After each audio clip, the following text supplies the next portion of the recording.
राधे राधे मित्रों, मैं हूं शिवाकांत शुक्ल और स्वागत है आपका हमारे YouTube चैनल शुक्ल जी संस्कृत ज्ञान गंगा में।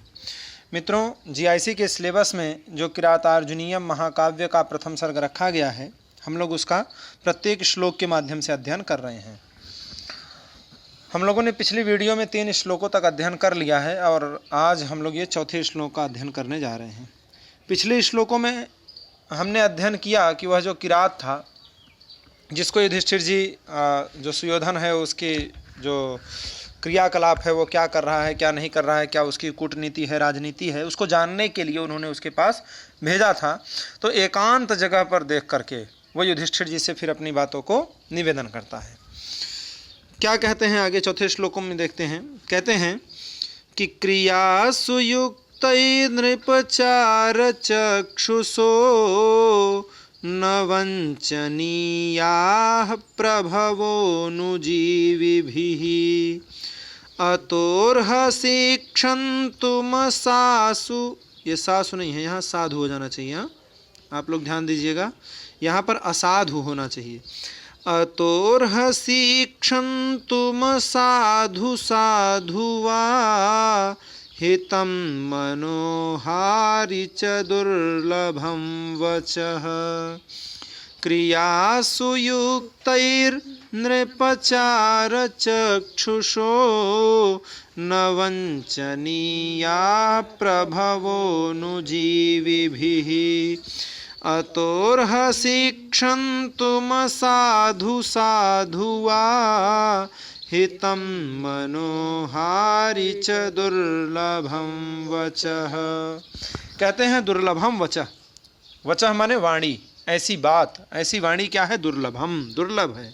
बोले कैसी वाणी? तो कह रहे हैं जो हितम भी हो और मनोहारि च माने और, कैसा हो? जो हितम हो माने बहुत ही हितकर हो और मनोहारी माने बहुत ही मन को मोहित करने वाला। ऐसी जो वचः वाणी है वह दुर्लभम, बहुत ही दुर्लभ है।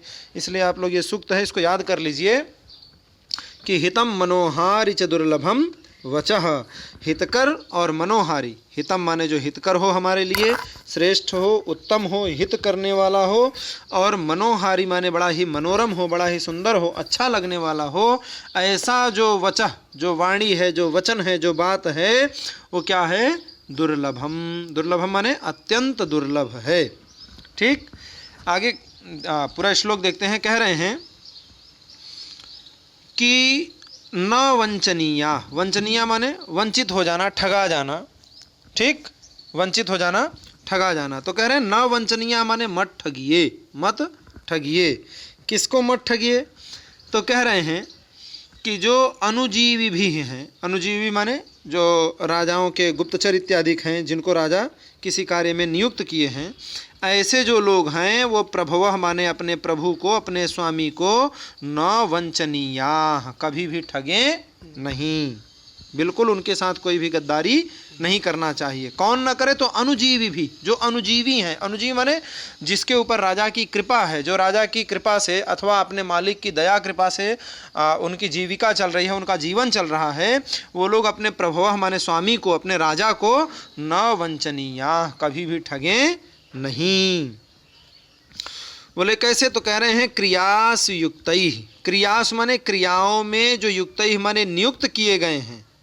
कौन नियुक्त किए गए हैं? तो कह रहे हैं चारु चक्षुषः नृपः। नृप क्या होते हैं? कि अमात्यः राजानं पश्यति, ऐसा शास्त्र की आज्ञा है कि जो अमात्य होते हैं, मंत्री होते हैं, वो मंत्री ही राजा के नेत्र होते हैं।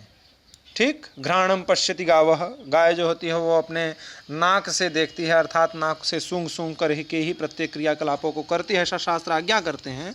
तो जो चार चक्षुषः, चार माने जो उसके भृत्य हैं, सेवक हैं, गुप्तचर हैं, उनके चक्षुषः माने नेत्रों से ही जो नृपः माने राजा देखते हैं, ऐसे क्रियासु युक्त ही उन गुप्तचरों को क्रियाओं में युक्त किया गया है, नियुक्त किया गया है। अर्थात जो भी राजा के क्रियाकलाप हैं, चाहे वो किसी भी कार्य को कर रहा है तो बिना मंत्रियों की मंत्रणा से तो करेगा नहीं।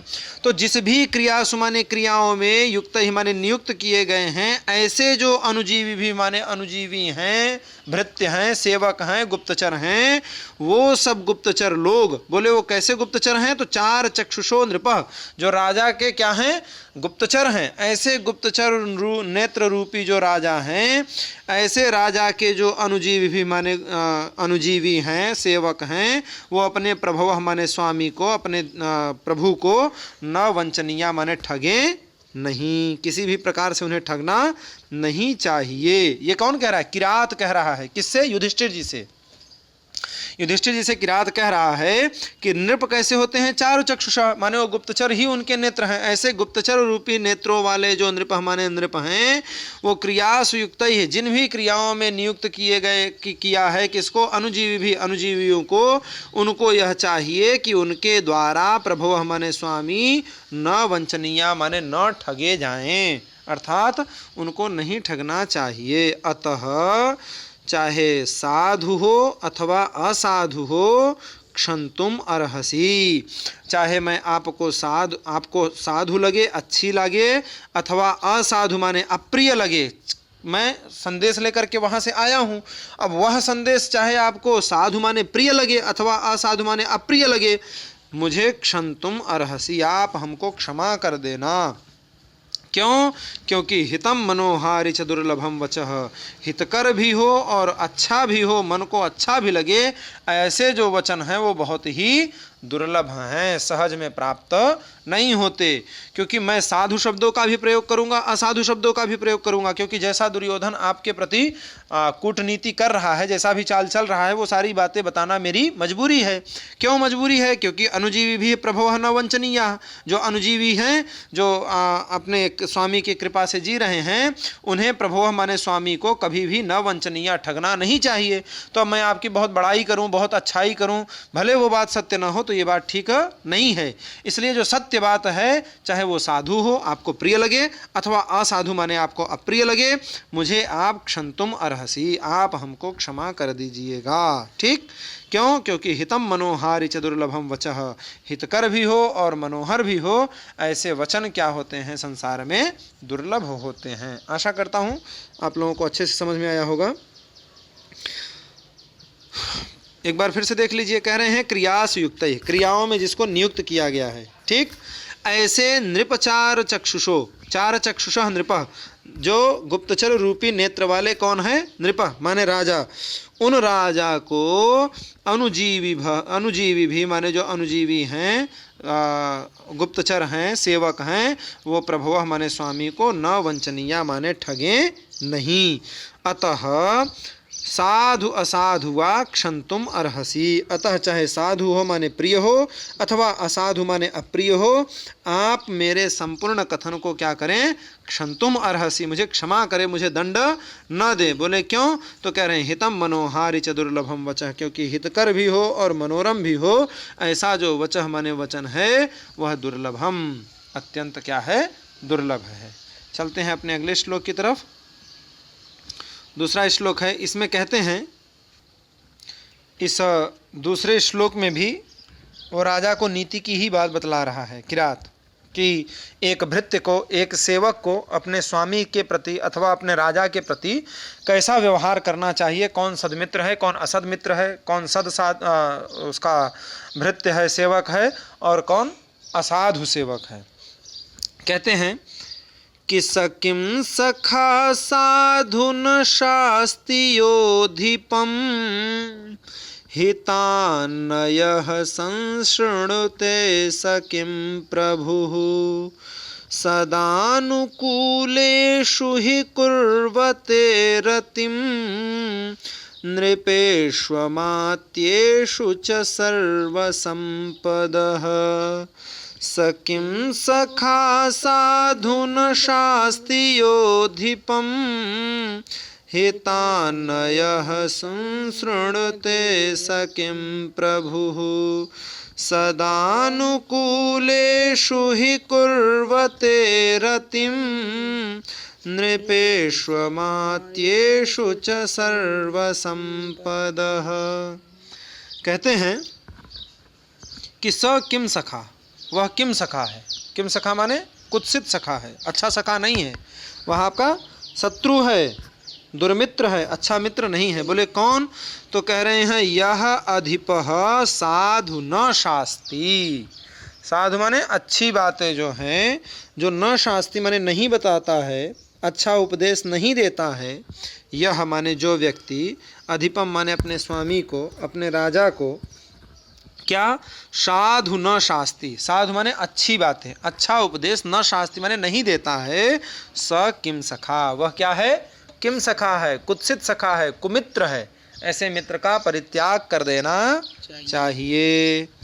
फिर से देख लीजिए, कहते हैं कि यह अधिपम, जो व्यक्ति, अधिपम माने अपने अधिप को, स्वामी को, राजा को, साधु माने अच्छी बातें, न शास्ति नहीं बताता है, अच्छा उपदेश नहीं करता है। स किम सखा, वह किम सखा है, अर्थात कुत्सित सखा है, कुत्सित मित्र है।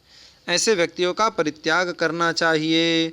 और बोले और, तो कह रहे हैं यह हितान न संसृणते स किम प्रभु, वह स्वामी भी किम प्रभु है, मतलब बेकार प्रभु है, दुष्ट प्रभु है, अच्छा प्रभु नहीं है, हितैषी स्वामी नहीं है। बोले कौन?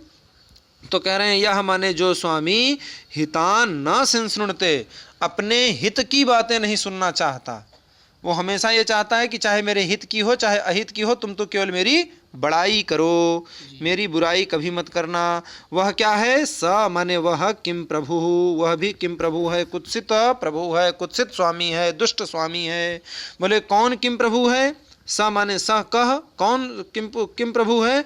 तो कहते हैं यह माने जो हितान न संसृणते, हित की बातें नहीं सुनना चाहता है, वो केवल प्रिय बातें सुनना चाहता है, हित हो अथवा न हो। वह क्या है? किम प्रभु है, दुष्ट प्रभु है। आगे कहते हैं स किम सखा साधुन शास्ति योधिपम हितान यः संसृणते स किम प्रभु। ठीक है, आगे कहते हैं सदानुकूलेषु हि कुर्वते रतिम नृपेष्वमात्येषु च सर्वसंपदः। बोले ही माने क्योंकि यहाँ आ गई किम सखा की बात और यहाँ आ गई किम प्रभु की बात। बोले किम सखा कौन है? तो कह रहे हैं यह अधिपम साधु न शास्ति, जो अच्छी बातें नहीं बतलाता है।